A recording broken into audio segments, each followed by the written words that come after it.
Good evening, everybody. Welcome to the Georgetown Eagle Baseball Coaches Show, live from Pok-e-Jo's Barbecue here in Georgetown, Texas. Tonight, a lot to discuss. Coach Jordan Vieira will join us here in a moment, but your Georgetown Eagles are headed to the playoffs thanks to a 7-3 victory over the Liberty Hill Panthers on Tuesday night. A bunch of great baseball. The boys fought well. It was a fun game to be a part of. It started early in the top of the first. Defensively, a great play by Andon Petty from the outfield. It continued with Wade Denton making a great play in the hole at shortstop, jumping and the throw across the diamond. And then the hitting started from the bottom of the first and continued on. And so the team responded, kind of hit a lull last week, it seemed like, after we got into a rut against Leander and then Rouse and then Cedar Ridge on Saturday. And then the boys came out and answered the call. And I think they did it. I was impressed. I thought they did it in a great manner. And so an opportunity here tonight to visit with three more seniors on this roster. We'll have Zach Zavala. We'll have Scott Beam and E.J. Davis, I believe, will all join us here tonight. And then we'll discuss with Coach Vieira here in a minute about, I guess, the shakeout that will happen after Friday night. So many scenarios I know that are out there that Coach is aware of, and I'm sure the conversations have already started depending on the outcomes of Friday night's ball game. We'll be on the road tomorrow night at Cedar Park, and so an opportunity to run Cedar Park's stand at the top of the district and play spoiler for them while at the same time muddying the water to see who gets seated where for the playoffs. So we'll take a quick timeout. We'll be joined by head coach Jordan Vieira live here on the Eagle Baseball Coaches Show from Pok-e-Jo's Barbecue. Stay with us.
Welcome back to the Georgetown Eagle Baseball Coaches Show, live from Pok-e-Jo's Barbecue here in Georgetown, Texas. Now joined by head coach Jordan Vieira. And coach, a great day. Tuesday was a wonderful ball game. The Eagles avenged one of the losses in district, and none better than a way to do it at home on senior night, sure. The night to recognize all these players. Amen. So before we go any further, I want to tell you thank you for letting us be a part of Wally's World. The cat took over on Twitter on what was that, Wednesday, all the Wally World tweets that were going out there. So I just want to tell you thank you for what you do for us and the exposure that you give to these kids. You don't nearly get enough recognition, so just want to make sure that tell you thank you first and foremost. I appreciate it. I have fun with this. I tell you what, to have a team this good, that's this fun to watch, this fun to be a part of, but then in the manners in which these kids carry themselves has made it totally fun. To go in the dugout and to be talked to in a respectful manner just by a bunch of high school kids that are having fun, living life. It's made it that much fun for me, so I enjoy the opportunity, and thank you. I appreciate that. So Tuesday, the seniors. Senior Day, it's a pretty special day. With the opportunity that we get to recognize the seniors and what they've been able to accomplish during their time here at Georgetown. And then also for the contribution that their parents have made as a part of it. It's a cool deal to get to see them on the field for what was scheduled to be the last home game of the year. So it's always a fun day, and then for them to show up and show out the way that they did and score the runs early and continue to tack on as the game progressed was obviously good and fun to see those guys get after it. Some changes we saw in the lineup we had, and we discussed that after the game in the post-game interview. Something that happened all last year, but Zach Mazik in the leadoff spot and started it off in that first inning. A response, we talked about it as well. It's like the defense came out and set the tone, and the offense responded. And Andon Petty throwing out Cash Durkin at home plate. We talked about the throw a couple last week that might have been more of the moonbeam variety, and this one found its way all the way to home. Zach staying in there and making a great play, and Durkin heading back to the dugout with his head between his shoulders, just bowed down and frustrated, obviously. But it's like the team responded to that immediately. No doubt. Zach leads off with a single. Then you have one of your seniors come back, finally get an opportunity to be on a field and participate and not just have to go through warm-ups and then sit in a dugout and be a big cheerleader. For sure. Zach Zavala got to be the courtesy runner and was very busy. Yes. Zach Mazik gave him several opportunities in which to exercise his legs on the diamond, and he did a great job. A stolen base, scored 2 runs. And so it's just like this offense fed off the defensive energy from the get-go and never let Liberty Hill get that back. Oh, for sure. So it starts with the play with Petty, right, in the first inning, where they try and wheel Durkin all the way around.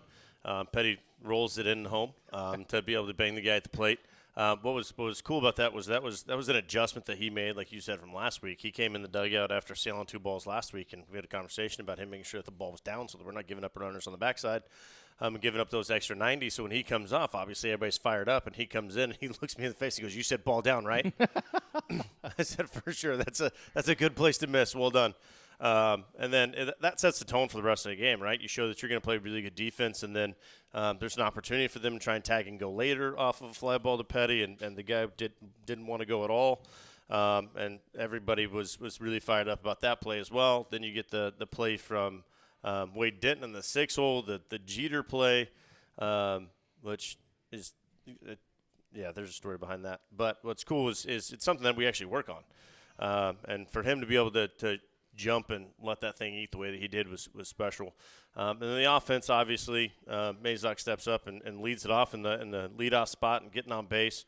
And it was funny because before the game, he and I also had a conversation where he was like, "Man, it's been a while since I've done this." I was like, "You know what the beautiful thing is? There's only one leadoff batter of the game, and you're not it. So it's just like every other bat for you. All you got to do is get on first base. Pretty simple."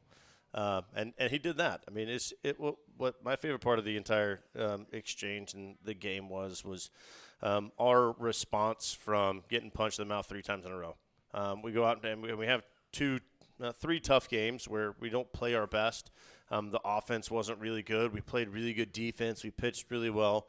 Offense had a hard time getting big hits when it mattered. We go back to work on Monday.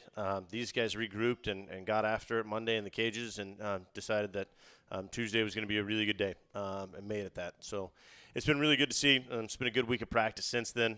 See these guys get the fire back. And to be ready to go compete for a district championship tomorrow. And the word came back up in the post-game interview, gritty. Yeah. It's like they just refocused, came back out, and went to work.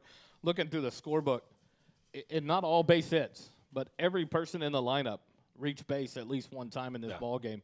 Everyone found ways to get on and to move runners around. You had your fielder's choices, the errors, but taken advantage of and creating pressure, which was felt.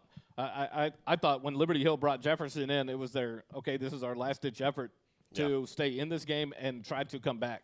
And then when he got to his second inning and we opened it up that inning on him in the 4th inning, the boys never turned back. And so it was just great response to see, especially after a game like Cedar Ridge, up 3-1, down 4-3, up 5-4, and then lose 6-5 the way we did. Yeah. But a good baseball game against a playoff team in 6A baseball. Yeah. And I talked to Tyler Hartgrove was the player that went 3 for 3. We walked twice at the end. friends with his parents, and they said it was the game he needed before he drove to Wayland Baptist for tryouts that weekend. And he had his best game of the year, and he made the diving catch in the outfield. And it's like – It'd been cool if he would have had that game against somebody else. Exactly. That's what I told his dad. I said, the timing of that really wasn't friendly for us to come to your field. Right. Thanks, Matt. And then your son to do that to us. So now we sit here and look at the district standings. Yep. Cedar Park sits at 10-3. Yep. And then Liberty Hill, Leander, Rouse, and the Georgetown Eagles all sit at 9-4. We play head-to-head against the Timberwolves tomorrow night at Cedar Park, 7 o'clock first pitch. Georgetown wins that game. Liberty Hill and Rouse carry suit. They win. If they win, they play Marble Falls and Glen. If those three teams win, we sit here with 4 teams at 10-4. Mm-hmm. What's the district rule on this? Where do we go from there in that scenario? So officially it goes immediately down as co-district champions for everybody. So you're playing for a district championship is what you're playing for tomorrow. We win. We end up having the 1 seed. Based off of conversation we've had, that we would be the 1 seed because that would give us the best record, or tied for the best record against those 4 teams. And then what you do from there is you look at winning percentage, right? So the top 4 teams, you look at winning percentage against those teams. That would put us at 4-2 against the other 3 teams. It would put Cedar Park at 4-2 against the other 3 teams, and then it puts both Liberty Hill and Rouse at 2-4. So automatically, us and Cedar Park go as the 1-2. We'd have the 2-0 on them, so we would be the 1 seed going into that. And then you have 3-4 trying to figure out what they're going to do at the end there. So right now, that's where we're at. If something crazy happens, like there's a whole situation of if we lose and somebody else loses, then it throws a whole nother wrench into the situation. But basically, what we're looking at is we're looking at if we win with the 1 seed. So we go play at Cedar Park tomorrow night, win ourselves a district championship. It works itself out. Amen. We turn around Saturday. Still going to play the game against Westlake, I would assume, at that point. As of right now, that's the plan, yeah. Okay. And so an opportunity for the Eagles to win another district title and to be the 1 seed. I think the advantage there is you see the 4 seed out of District 26. And so your first round is a game that, not to say it's an easy game, but you just have that scenario. You're not facing the hottest team in the district coming out with the 4 seed and facing the 1 seed out of 26, 6A or 5A. And so an opportunity, the Eagles control their own destiny again. Right. We set a rank of team goals at the beginning of the year, and watching these guys chip away at that has been pretty impressive. We had individual goals for each scrimmage to the beginning of the year. We accomplished those for the scrimmages. Then we entered tournament season, and our goal was to win a tournament. And we did that going down to the Como ISD tournament, the Canes Classic, where we get hot and we win that tournament. So goal number 1 accomplished. Goal number 2 going into district play is obviously getting the playoffs. Right, you got to be able to get into the playoffs, and that was checked on Tuesday. And goal number 3 is win a district championship. So going out and accomplishing goal number 3 is next up. So that's what we're looking for. These guys are excited to get after it and make that happen tomorrow. A game like Tuesdays, where Nick Silva goes 6 innings and pitches a great game, spread out 9 hits over the game. Would you love to see over a 6-inning ball game, knowing you have Wade Denton to come off the bench, or you have a Scott Beam, or you have a Ty Klaus-Geismore, or you have anyone else on that roster that only has to come out for 1 inning? What does that do for us tomorrow night, knowing you really only use that 1 pitcher, so now you have everything available come Friday night on a big game tomorrow night at Cedar Park? Yeah, I mean, what it does is it does a number of things. It sets us up well defensively. We're able to put the defense out there that we want. It gives us the opportunity to be able to make changes as we see fit. We're going to give the ball to our starter and let him run tomorrow. And then if we got to make runs late, we can make exchanges happen late and see what happens from there. But overall, just it gives us every opportunity that we need to be able to go and attack the barrels and let our defense work. What do we expect to see out of Cedar Park? I know they had a bigger game this past week. They had to play Rouse. They ended up winning. I would assume they would have thrown pretty much their ace to try to get that win. Do you expect to see the same thing out of them? I don't know how that ball game shook out player-wise. Yeah, so they threw their lefty that threw against us in relief. He threw like 107 pitches, something along those lines. Threw really well. Rouse ended up blocking a couple of guys late, costing them the game. But we're expecting that we're going to get Vaughn tomorrow, same guy that threw against us last time. Big competitive right-hander, good fastball, good slider, has a feel for a changeup. Threw well against us last time. We were able to get to him in, I believe, the fourth inning and get him out in the fourth and be able to move on from there. So it's not going to be an easy night at the plate by any stretch. Our guys are comfortable being in that situation. However, we know that we're going to have a bunch of quality bats and do the best we can to get on first base and make some runs happen. So I think that we're in a position where if we do what we're capable of doing, we'll be okay. Healthy-wise, going into the playoffs, a lot of times you have to have all your arms ready to go. To have your players healthy. I know Nick Nolan has been an official scratch now. I talked to his parents on Tuesday night, and you hate that for him, but understand the extent of an injury and not wanting to further damage it. Talking to Zach and his family, a frustrating time in your senior year, but now getting him back and the availabilities you have, the access to Zach and his speed and his experience as you go into playoffs. How big is that to have that good, clean roster going into the playoffs? Yeah, no, it's big to be able to have your club ready to go and hitting stride, moving into playoffs. I mean, our goal is not to be hot in the tournaments, right? Like that is what it is. We want to be playing our best baseball right now, and our guys are showing that we're getting to that point, right? We're getting hot at the right time, and to be fully healthy and we get Zach back. To be able to run bases for us and his hands getting stronger to be able to start swinging, hopefully run around the outfield and play some second base for us at some point. We'll see what happens. I mean, I'm excited for that to happen, and then everybody else is still pretty healthy. So overall, having all those guys ready to rock and roll just gives our team the most options available to be able to plug those guys in the spots where we need them to go. And as a coach, it's all that you can ask for is to have your entire gun full of bullets and be able to pull the trigger when you need to. Back to Tuesday night, we go in and do an introduction of all of the seniors. It was impressive to me to sit there and listen to Mr. Peters read it out on how many of these boys have committed to the next level and what that says about the program and the coaching job that has prepared these young men to go forward. The future now. You've got a bunch of young men that will leave, and you've got a smaller class that will be your senior leaders. How big and how much pressure will be on those young men next year as they start to transform into running this team? Yeah, what's been fun is these seniors have done a really good job of making sure that the legacy of what the G means has been passed down. We're able to spend a lot of time with our older guys mixing in with their younger guys in practice, and those guys are able to build into those younger guys. One thing that has never been a burden is being an upperclassman, right? That's not something that's been a burden to be for us. It's a responsibility for sure of being able to continue to pass on that tradition and pass on that legacy to those younger guys and have them understand what's going on. But we've talked about it before. Your legacy ultimately isn't how many wins that you have at the end of the year, but it's can that tradition continue to go because of what you're able to do with those younger guys that are coming up behind you, and can that tradition continue? And so for these guys, that's a really big deal. Those juniors, we're excited about what they're able to do next year. Their opportunities at time have been sparse, but when they've gotten them, they've seized those opportunities. I mean, you got Nolan Johndal, who's come in and done a really good job.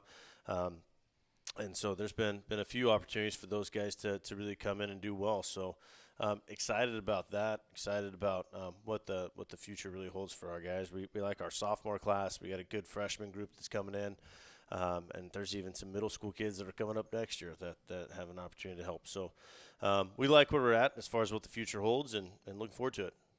Let's take a quick break. We'll come back with one of the players to visit with tonight, either E.J. Davis, Scott Beam, or Zach Zavala. We even talked about this before. I've butchered his name more in one game and a half of a coach's show. It's impressive. Oh, it's you amazing. got to put the right emphasis on the right syllable. Yes, and I've done a bad job with that. So we'll visit with one of them when we come back, and at the end, we'll come back and finish with you before we sign off tonight, and talk about family before we sign off tonight, so you know what's coming. So we'll take a quick break. Be back with more of the Georgetown Eagle Baseball Coaches Show live from Pok-e-Jo's Barbecue. Stay with us here on SHN.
Welcome back to SHN Sports presentation of the Georgetown Eagle Baseball Coaches Show, live here at Pok-e-Jo's Barbecue in Georgetown, Texas.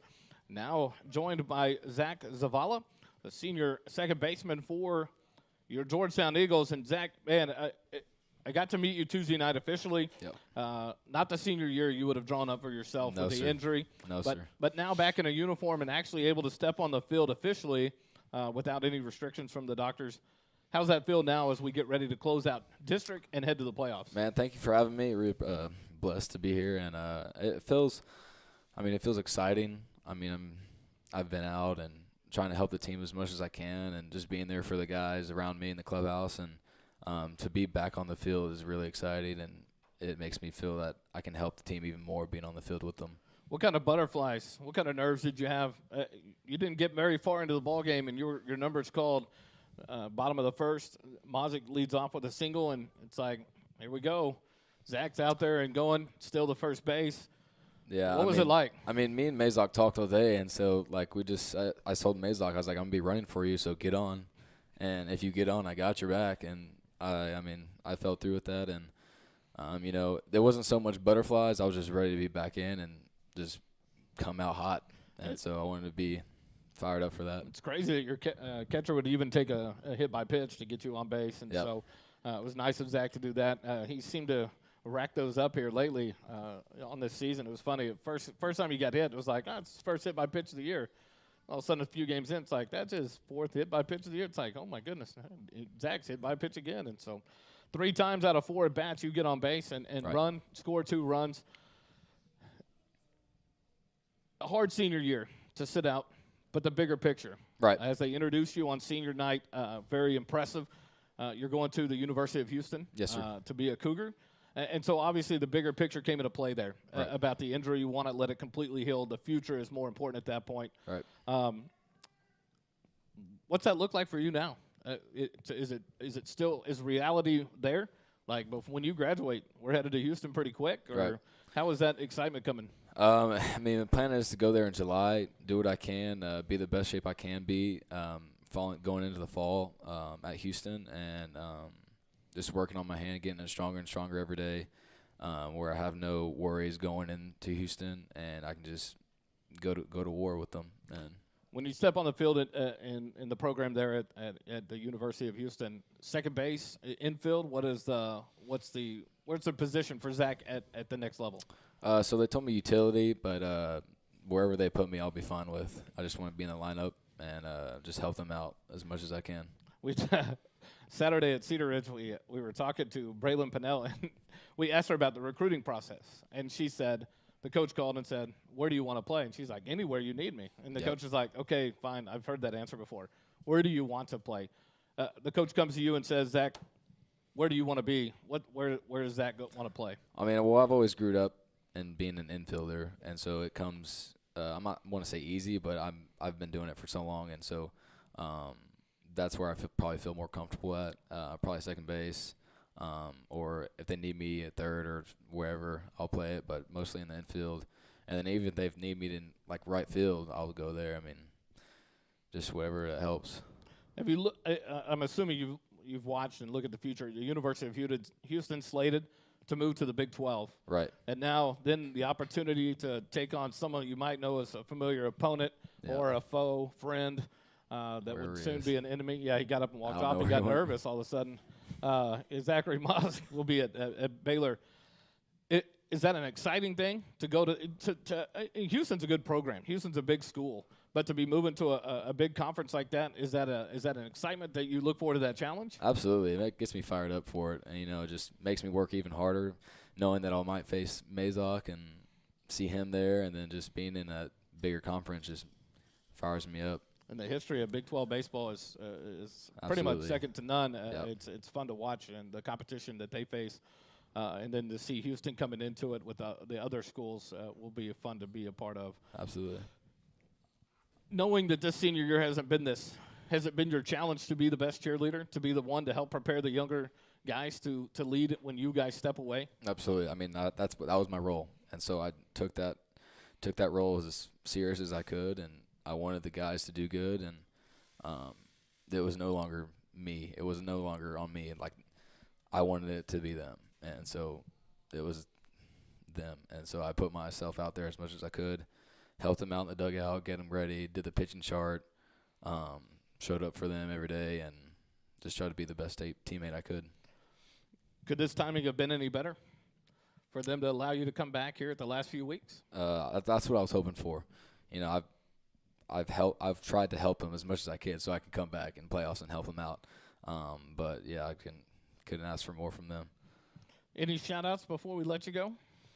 Shout out my family. Shout out mom and dad. They always do everything for me and been doing everything for me. And shout out you. Appreciate you. You do a lot. Thank you. Coach Vieira, awesome dude, awesome coach, awesome father. Yeah, that's it. Shout out Georgetown baseball. Let's keep rolling. I tell you what, you got to give credit to your parents, though. I heard in some of the discussions before the show started the mileage that's being put on between Marble Falls and Georgetown. Yeah. With the notification that you're clear to play and getting to come back and the trips being made back and forth. So it's awesome to see your family in full support of that. Yeah. As you round out your Absolutely. senior year. I mean, they're putting in a lot of effort, including my dad and my stepmom Kimmy. They're really just in Marble Falls, making that drive, making sacrifices for me, and I really appreciate it from them. And you know, that's really the thing right now. Good luck to you. Zach Yes, sir. Zavala, number 8 on the Georgetown Eagles, here live on the Eagle Coaches Show. We'll be back with another player here in just a minute. Stay tuned. Thank you.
Welcome back to the Georgetown Eagle Baseball Coaches Show live here on SHN Sports from Pok-e-Jo's Barbecue in Georgetown, Texas. Thanks for joining us tonight.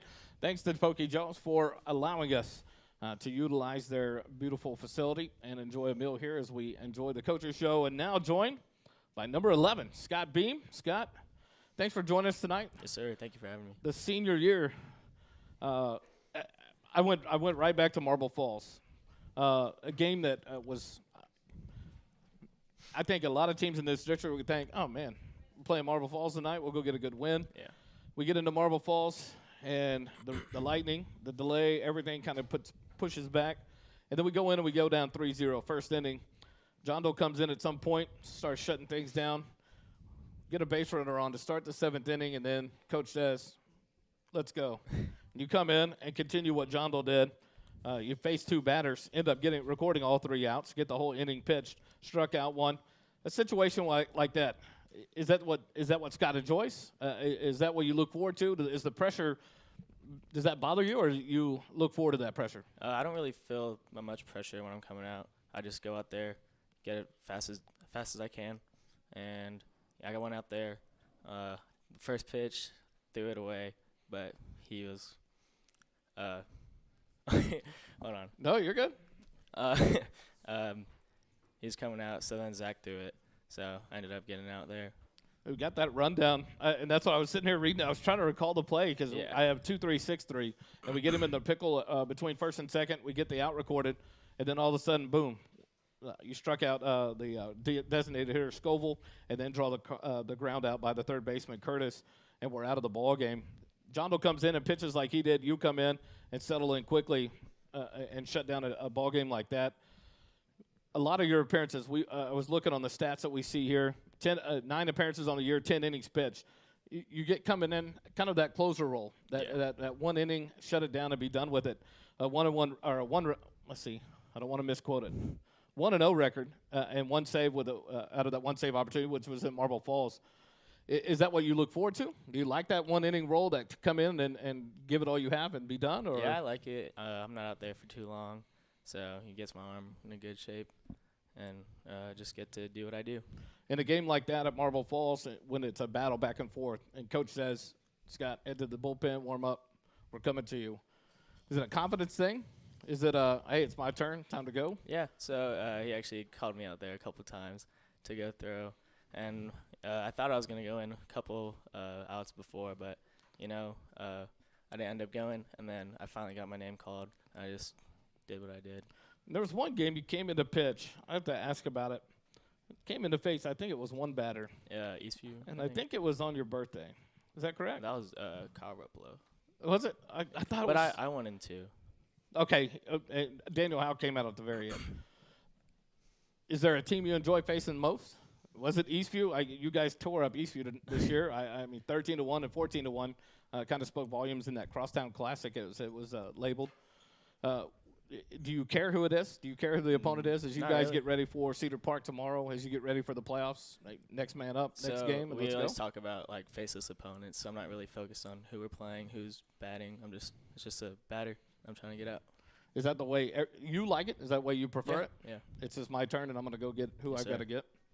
What's next for Scott Beam? I can't remember. I didn't get a copy of the senior night. What's next for Scott Beam after Georgetown? So this is my last year playing baseball. I'm not continuing in college. I'm going to Texas Tech. That's the Texas Tech. Yeah, Oh, yes, sir. I'm sorry. I mean, that's exciting. What are you going to study? Well, I'm looking in a pre-dental right now. That's what it was. Yes, Okay, I was yeah. trying to remember. I went back and watched these and try to remember everybody's. Headed off to Texas Tech to study the pre-dental and biology. Yeah. As they talked about it as you came out. What made you pick Texas Tech University? It's far away from home, so mom can't get there too quick, or My friend's going there too, and my girlfriend's going there. the truth sets Scott free tonight. All right, mom, we heard that. It's I don't know. It's good to get my own little spot for me, and we'll see what happens next. Close enough to home, but yet far enough away. Yeah. Not an easy 1 or 2 hour drive for mom to come check on her 5 on hours. her baby boy. My wife's from Amarillo, so we had a limit on where our kids, we wanted them to get away so we could get to them quick enough if we had to. So as you head to Texas Tech, as you guys head to the end of this year, what do you look forward to the most as we go to Cedar Park tomorrow night, as we head to the playoffs? What do you look forward to the most in this run? So the ultimate goal is state, but I'm just happy to be here and happy to finish my last year strong. As a reliever that comes in and throws that 1 inning, that 2 innings, what's your role in the dugout? What's your role with this team? Supporter, keep your other pitchers Yeah, just going? be as loud as I can in the dugout, trying to mess up the other pitcher, trying to pick up signs. You never know what it is. Who is the loudest in the dugout? It's probably Landon Heil or me or Silva. Yeah. You guys all yelling at each other. Yeah, everybody. And it's awesome on the crowd mic. You can hear it when the dugout's going, and it's funny because the other night, Coach turned around, and it got real quiet, and you addressed the dugout, and then as soon as you turned back around, it started right back up, and it was funny. So we were talking about it as you listen in the crowd mic that's right behind the home plate. It's like how quiet the boys and you guys went, and as soon as Coach turned around, it's like, hey, let's go. We got to cheer up. It's every single pitch. We don't quit. That's awesome. Yeah. And it's an atmosphere that's created even when you guys are down and when you guys are up. Mm-hmm. That atmosphere stays the same from that dugout, and it's I think it's recognized by a lot of opponents. The Cedar Ridge parents that I talked to, my friends talked about it. It didn't matter when after the 3-run home run by Hartgrove, our dugout continued, and then we came back and they continued, and so it's awesome to see you guys continue to support each other. Shout outs from Mr. Beam. Shout out to my mom for coming. Shout out to the team. Shout out coaches.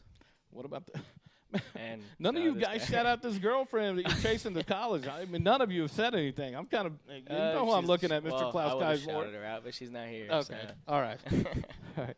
Thanks to Scott Beam for joining us tonight, number 11 on the Georgetown Eagles. We'll take a quick break and be back with DJ Davis. You're listening to the Georgetown Eagle Baseball Coaching Show live on SHN.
Welcome back to the Georgetown Eagle Baseball Coaches Show live from Pok-e-Jo's Barbecue here in Georgetown, Texas, live on SHN, and an update in the softball playoff world makes me happy.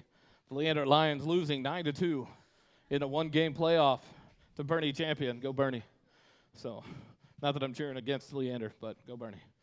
So, after watching the girls play last year and beat them, Leander, to go to the state semifinals, it was awesome calling that series. So, E.J. Davis joins us, senior.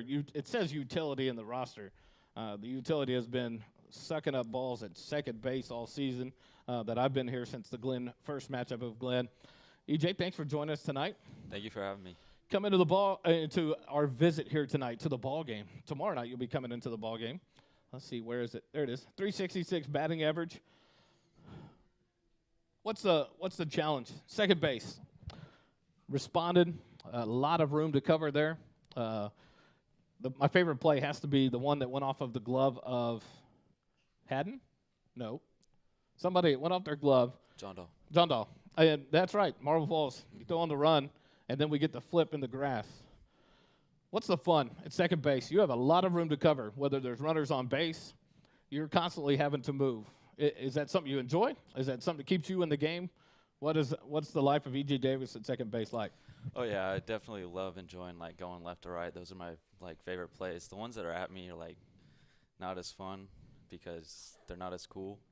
But the one that hit off John Dahl's glove, that one was fun because it's a cool play. And then obviously I did the flip. I didn't try to. I tried to get my feet underneath me, but I didn't, and I fell and tried to make it cool. It looked good on video. I've watched it several times as it got tweeted out to cover the play, so it was beautiful.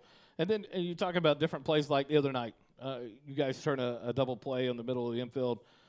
Stuff like that. You being at second base pretty much every game except for maybe one or two where Wade seems to be at every position at some point. But you had a different shortstop on Tuesday night. Wade played shortstop Tuesday night, and some nights you have a different person there with you. How important is that y'all's communication? Does it seem to flow no matter who's over there, that you guys are ready no matter what? Who's covering a throw? Who's covering on a pickoff play? Who's covering on a ball up the middle or down the lines? I think it's hard because me and Eli have a good connection up the middle. We kind of understand each other. We're pretty close to each other, so understanding each other, we understand each other pretty well. But with anyone there, it's not as difficult. You just got to communicate with each other. That's the big thing. It's just communication, because you don't want to get confused. So the other night you have scored a couple of runs against the Liberty Hill. Pressure situations, a game like that, you guys come in on a must-win. And you could say it wasn't a must-win. Everyone calls it that. In your mindset, we've got to win two ball games to try to win the district. You come in a game like that where you guys, it's easy to have allowed pressure to take control and pressure to override, but you guys came in and go hot. First, you and Zach go back-to-back singles, both score runs in the first inning. Is that pressure you enjoy? Is that pressure you look forward to? Or what's that? Oh, I love it. It fires me up, and it fires the whole team up. Even before the game, there was just this energy that we all had that we were going to win this game. And, the pressure didn't get to us, and it was a lot of fun. It felt like how it was beginning of the year. You guys warm up, and a lot of times y'all will come over to the side in the huddle and mess around, the ball throwing around and stuff like that. It seems like that's when y'all are in that zone. You're in a relaxed deal where that energy seems to be kind of bubbling up. Does the team relax and play better that way? Because like you said, I agree with you. It was something you hadn't seen a couple of games. You kind of seen it was a little bit different. And then against Liberty Hill the other night, there was a different energy about it. Mm-hmm. As you get ready to end your senior year, has that been an enjoyable part of this and all these teammates? Oh, yeah, for sure. All of us, even the juniors, we're all super close, and we all love each other, and we all enjoy seeing each other succeed. And I think part of it is when we get off the field, we're all excited to go in and hit, and so everybody comes out and everybody's fired up.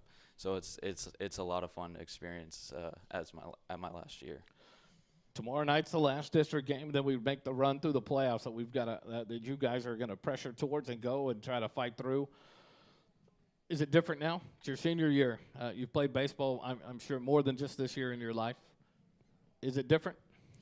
Yeah, it's a little different, like knowing that high school baseball is going to be over, but you just can't think about that. You gotta go in with the intent of we're playing all the way up until state. So even though it's my last district game, I'm not thinking about I'm not thinking about my last district game. I'm thinking about playing with the team as far as we can go. So What's next for E.J. Davis after Georgetown High School? the goal is to play college baseball. I have a couple offers right now, but I'm just waiting, just playing out the season, see where it goes. There's one school in mind, but I'm not totally sure yet. So. Okay. Are you going to play ball through the summer, or? Yeah, I'm thinking about playing through the summer, going traveling different places. So that'll be fun with the fam. There you go. Yeah. As you try to narrow that choice down, is it something that you think about a lot? Does it affect you when you go and get ready to play, or is it, hey, it's out there and I'll worry about it when I'm done? Yeah, it's one of those things where right when I step on the field, it's gone. I don't worry about anything. I just worry about winning and the next pitch and all that. I don't focus on anything outside of what's in between me and what's in between the lines. An idea of what you're going to study at the next level? I want to do business economics, kind of like study like investment properties, kind of work from small homes up into big apartment complexes. Just so you know, the rest of you guys on the Eagle baseball team, in the future, will be working for E.J. Davis live in Georgetown, Texas, when he comes back after his playing days are over. And Coach Vieira will be calling you for some assistance and come back and be that volunteer grad coach and all that stuff. So, E.J., any shout-outs before I let you go? Shout out to my family. Shout out to the team. Shout out Justin Bieber. I wondered if that was coming. That's good. Isn't he in town tonight? Was it last night? Did I miss it? It was last night. Oh, yeah. man, I missed it. Oh, sorry.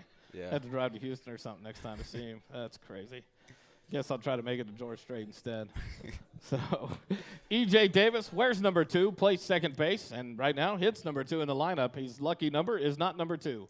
But thanks for joining us tonight, E.J. We're going to take a quick break. We'll come back with Coach Vieira to wrap things up. You're listening to the Georgetown Eagle Baseball Coaches Show live on SHN. Stay with us.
Welcome back live to the Georgetown Eagle Baseball Coaches Show and Pok-e-Jo's Barbecue here in Georgetown.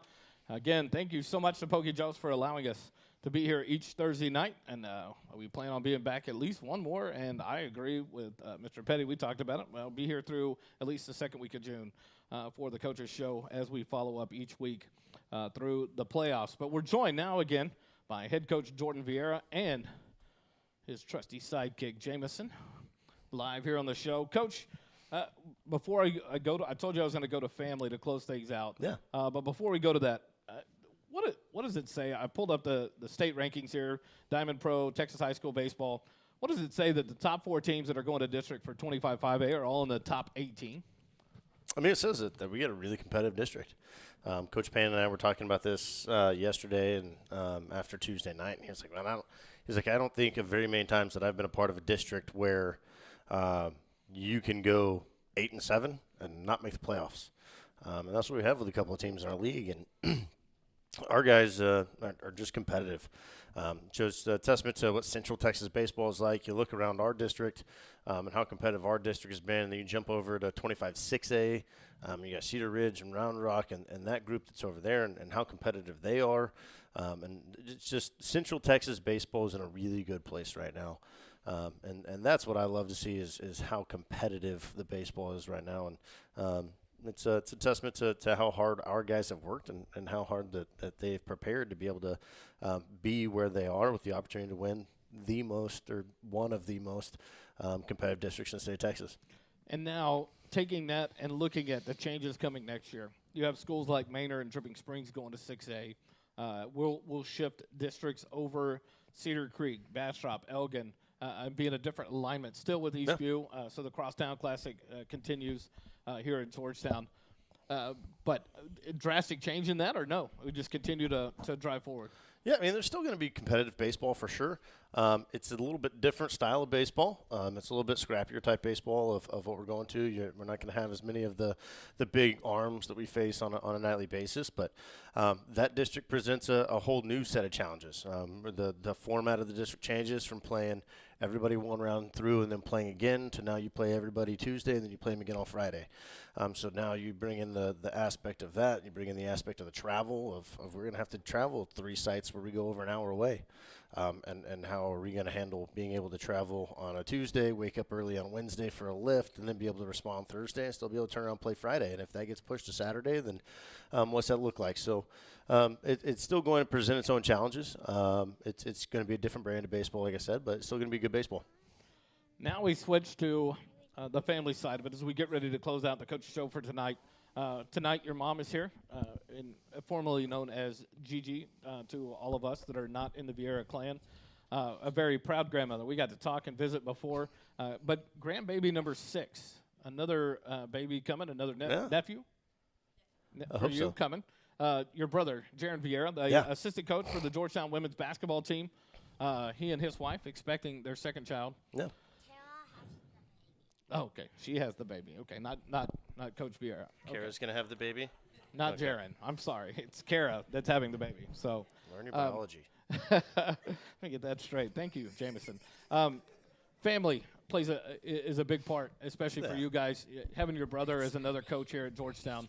How big is that for you guys and your family? Man, for us, family's the most important thing you got. I mean, they're with you forever.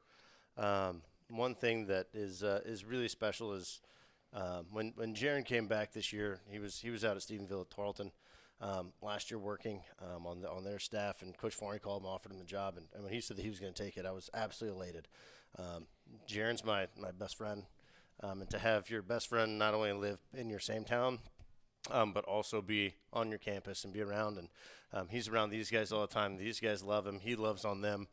He shows up on our dugout and turns it into a party. So it's a fun atmosphere for anybody that's gotten to know him. He doesn't ever stop. He's as competitive as it gets. He'll cut you for a nickel.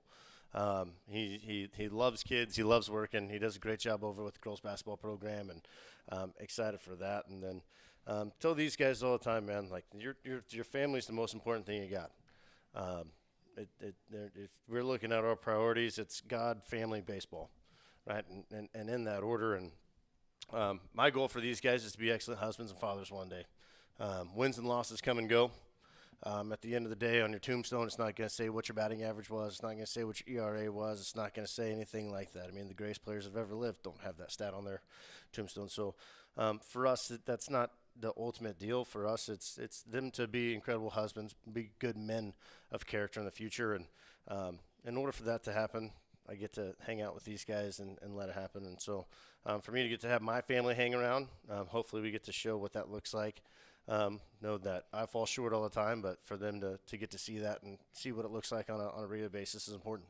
I think the impression that you've made on this team, as I've been around them this year, we've talked about it before, the dinner at Buffalo Wild Wings when 13 of them came in and had lunch, and just how respectful and how well-behaved they were with no parents around, and how well they represented you and that G and this school and this community.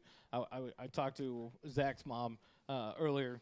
I walk into the dugout Tuesday to take a picture of the roster, and the young man introduces himself to me. Hey, you haven't called my number. And at that point, I'm like, man, I know this roster pretty well. And he was like, I'm Zach Zavala. I'm a guy. I'm gonna kill that name. I apologize. It's just Zach from now on, just so y'all know. It's Zach, number 8, Zach. As far as I'm concerned, that's the new name. But but Zach introduced himself to me at the night at Meet the Eagles on that Sunday afternoon. I came down. I met Reese and Zachary, and they turned around and made it a point to introduce themselves. And so the effect that you've had on them is seen by others outside of the program as we partake in their life as we're out in the community and see them. And so it speaks highly for what you and Coach Payne and all the coaches have done. Thank you. And so it's been a joy to be around them. Tomorrow night, we go to Cedar Park. Yep. The family travels. We go to Cedar Park to take on the Cedar Park Timberwolves and try to win a district championship. 6:45 pregame. We'll be live on SHN. Kelly Duvall will be on the road with me, and so we will be there to bring it to you live here on the coverage by SHN. But join us. The turnout senior night was fantabulous. Yeah. Against Liberty Hill. Our crowd was packed in there, and it was good to see. But I would be remiss if we don't mention the Georgetown Lady Eagles softball team starts playoffs tomorrow, 7 o'clock. They host Buda Johnson at 7 p.m. After that, Game 2 is at 1 p.m. at Buda Johnson on Saturday. And the if game, which should not be needed, will be at 3 p.m. after. So it'll be more of a celebration about 3 p.m. at Buda Johnson as the ladies move on to the next round. But don't forget about the Lady Eagles as they start their playoff run tomorrow. And then this Eagle team goes tomorrow on the road to Cedar Park to try to bring home a district championship to the case back at Georgetown High School. Do you have anything that you want to say? You're like up here trying to bite the microphone. Do you have something that you want to say? Just say it right in there. We had to eat a beer.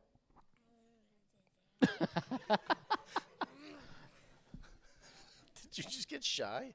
Since when did you get shy? You want to say hi to your mom? Say hi, Papa Doodle. Look at the camera and say hi, Papa Doodle. Look at the camera right there. Say hi, Papa Doodle. Thanks for joining us tonight. You're live here at Pok-e-Jo's Barbecue for the Georgetown Eagle Baseball Coaches Show. Thanks to Scott Beam, to Zach Zavala, and to E.J. Davis for joining us, to Coach Vieira. Join us live tomorrow night on SHN, coverage of the baseball game at Cedar Park, 6:45. Pre-game, 7 o'clock first pitch. If you cannot be there with us, but be on the road at Cedar Park, we'd love to see you there and to fill up the stands and be louder than the Timberwolves themselves. Thanks for joining us tonight. Remember, it doesn't cost you a dime to be kind. Have a good night, everybody.